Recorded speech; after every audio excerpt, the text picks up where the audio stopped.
Eux, ils marchent par la foi et non par la vue. Mais moi, je vous conseille vivement de marcher par la connaissance scientifique et historique, notamment celle de nos ancêtres kémites, par les cinq sens et par l'intelligence. Otep, vive l'Afrique éternelle et que Dieu vous bénisse. Abou Abia.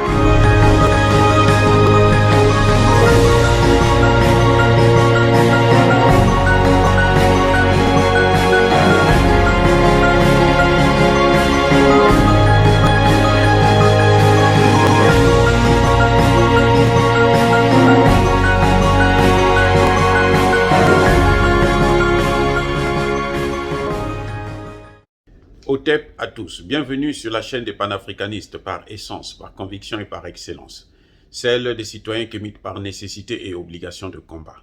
Nous sommes une chaîne qui n'est guidée que par nos ancêtres et rien que par les ancêtres qui appartiennent à l'égrégore du monde noir. Par conséquent, nous ne croyons en aucun Dieu venu de l'étranger. Toutefois, aucune de nos vidéos n'est faite pour inciter à la violence ou à la haine.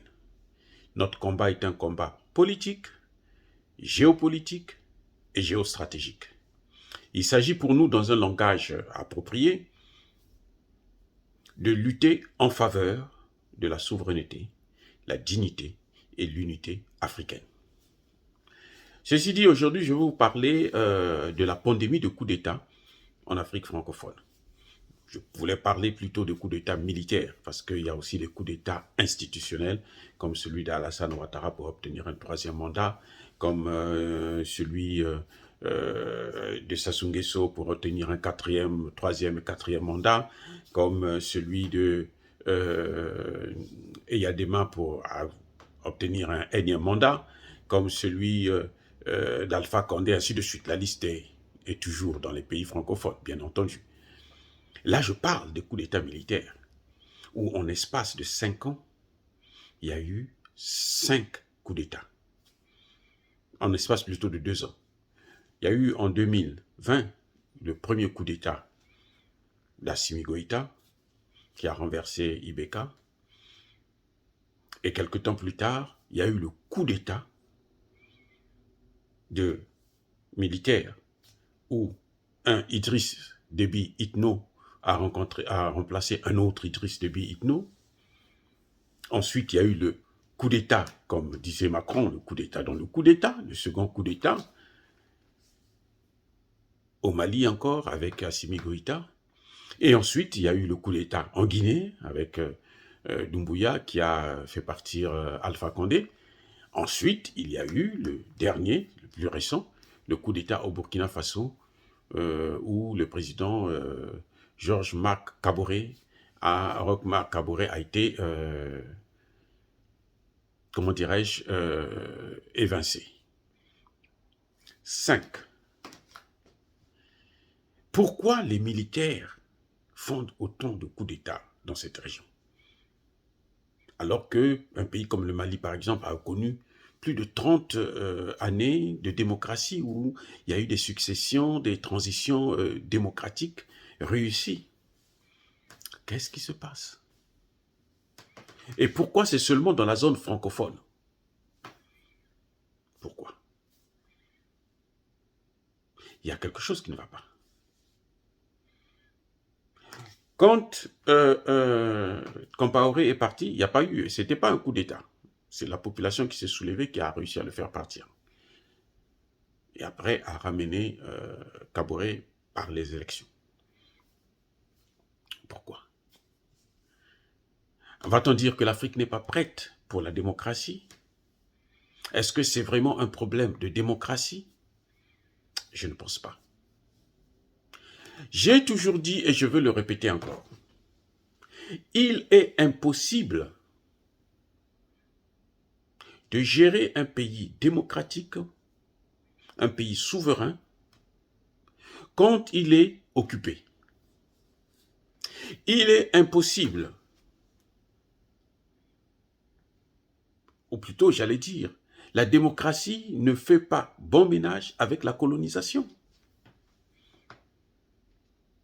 Vous n'avez pas votre souveraineté et vous voulez parler de la démocratie. Il est impossible d'instaurer un système démocratique fiable ou viable lorsque il y a l'ingérence étrangère, notamment des grandes puissances comme la France. Nos pays sont gouvernés par la France. Actuellement, c'est Emmanuel Macron qui gouverne tous les pays africains francophones notamment. C'est lui qui gouverne. Parce que quand il dit quelque chose, si vous ne le faites pas, vous savez ce qui va vous arriver. Je ne suis pas sûr que le président Kaboré, délibérément, est parti au Ghana pour aller signer des sanctions contre le Mali voisin. Je ne suis pas sûr. Il faut qu'il y ait des pressions.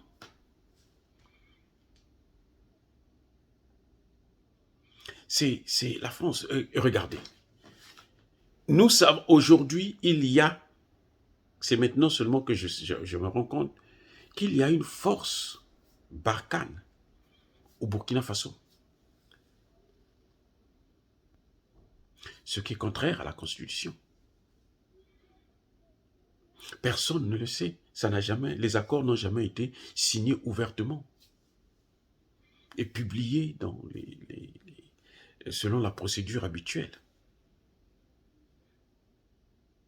Et pourtant, cette force est là, basée à l'aéroport de Ouagadougou, depuis plusieurs années. C'est cette force-là qui avait exfiltré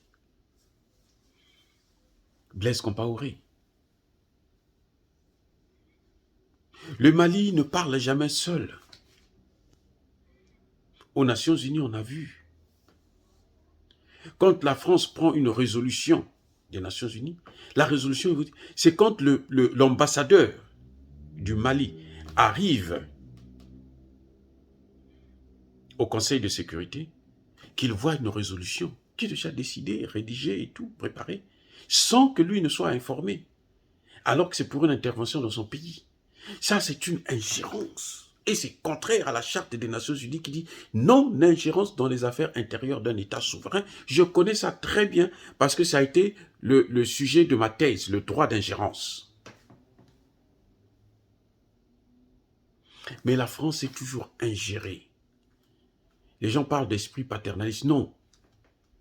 C'est la France qui gère. Ça, c'est l'ingérence. C'est interdit par la charte des Nations Unies. Lorsque la CEDEAO prend des sanctions, avant même qu'elle puisse s'engager pour des sanctions qui sont d'ailleurs illégales et inhumaines, mais qui fait la pression? C'est la France. La France avait déjà annoncé qu'il y aura des sanctions plus dures. Et le président Bazoum avait dit à Emmanuel Macron que dans aucun texte de la CEDEAO, il y a la fermeture des frontières. La France, Emmanuel Macron s'en fiche éperdument. Bon, c'est ce qu'on a donné au Mali. La CEDEAO l'avait fait. Ça veut dire que la CEDEAO était sous pression. Le Premier ministre Choguel n'hésite pas de le dire, l'influence étrangère à la CEDEAO. Emmanuel Macron se comporte comme si c'était lui le roi de l'Afrique. Je ne suis pas surpris quand Sassou Nguesso va, un jour, il s'en va à Moscou, il rencontre les étudiants congolais, il leur dit: les enfants, la nuit, je ne dors pas, surtout quand il s'agit de la fin du mois, je n'arrive pas à dormir. Les gens pensent que c'est parce que il a des problèmes particuliers. Non, c'est à cause des pressions. Ce qu'on reproche à ces gens-là, c'est parce qu'ils ne parlent pas, ils ne nous disent pas exactement pour avoir le soutien, parce que d'abord, ils gèrent aussi mal. Ce n'est pas une façon de les protéger, mais d'abord, ils gèrent mal. Et ensuite, ils ont cette pression sur le dos, ils ne peuvent rien faire. La démocratie ne peut pas fonctionner comme ça. où la France, à n'importe quel moment, peut demander à ce que un président puisse arrêter qui il veut dans le pays, mettre en prison, hein, ordonner à ce qu'on tire sur des populations civiles, et si tu ne le fais pas, eh ben tu as des représailles. Ça n'a aucun sens. La démocratie, c'est un processus, mais il n'y a pas un âge pour être démocrate. Il n'y a pas un âge. C'est une façon, c'est un système de consensus qui est naturel, mais qui n'est pas obligatoire. Ou bien on vous force, allez-y aux élections. Vous avez appauvri nos pays avec, à coup comment dirais-je, de programmes d'ajustement structurel, des passes, on ferme les écoles, les hôpitaux, ainsi de suite. Donc les villages là sont enclavés, ils n'ont plus rien. Le pays est endetté jusqu'au cou. Et vous voulez qu'un pays comme ça puisse être capable de bien s'occuper de son armée? Ça n'a pas de sens, c'est pas possible. Qui a détruit l'armée malienne? Mais c'est bien les mêmes Français. C'est la France qui a détruit l'armée malienne. Et vous demandez à ce que cette armée puisse être efficace. Il n'y a pas de démocratie. Ce n'est pas possible d'avoir la démocratie dans ce système-là, où l'essentiel, le Burkina Faso, c'est 2/3 du territoire qui est occupé par la France et ses alliés terroristes. Le Mali, c'est 80% du territoire occupé par la France et ses alliés terroristes. Écoutez, et vous demandez à ce qu'on puisse organiser des élections dans ces circonstances? Qui va aller battre campagne dans ces zones-là? Le Mali connaît bien ça avec Ismaïla Cissé. Lorsqu'il est allé battre campagne, il s'est fait enlever, il s'est fait kidnapper. Tout le monde le sait.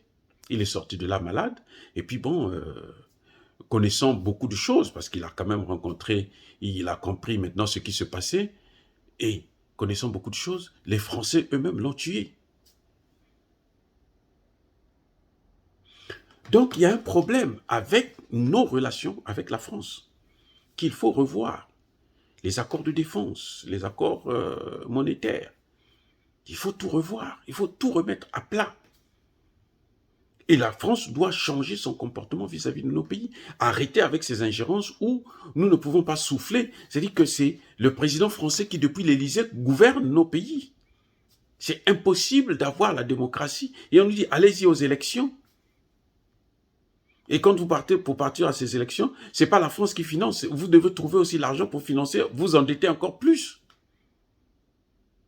Et au final, quand ce n'est pas un candidat qui leur plaît, ils font la guerre, comme ils ont fait à Pascal Lissouba au Congo-Brazzaville, comme ils ont fait à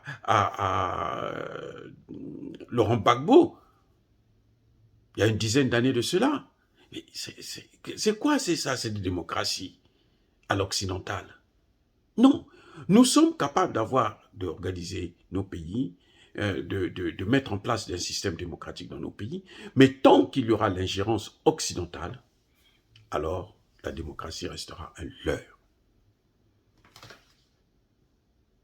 La démocratie restera un leurre.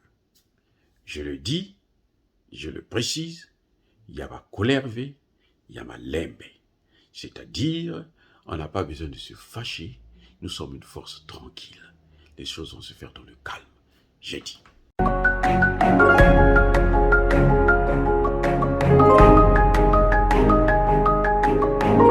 Otep, bien-aimés frères et sœurs, vous connaîtrez la vérité et la vérité vous affranchira. Ça, c'est pas moi qui le dis, c'est la Bible qui le dit. Mais moi, je vous dis mieux. Vous connaîtrez la vérité historique, notamment celle de vos ancêtres kémites, et vous aurez une vision globale de ce que c'est que la vraie souveraineté politique. J'ajoute, vous reviendrez à la spiritualité africaine ancestrale et vous comprendrez les enjeux de l'indépendance économique. Et pour terminer, vous accepterez votre identité culturelle kémite et vous obtiendrez deux choses. La première, c'est la paix, la seconde, c'est le développement, à une condition. L'unité de toute l'Afrique noire, l'unité de tous les Noirs du monde entier.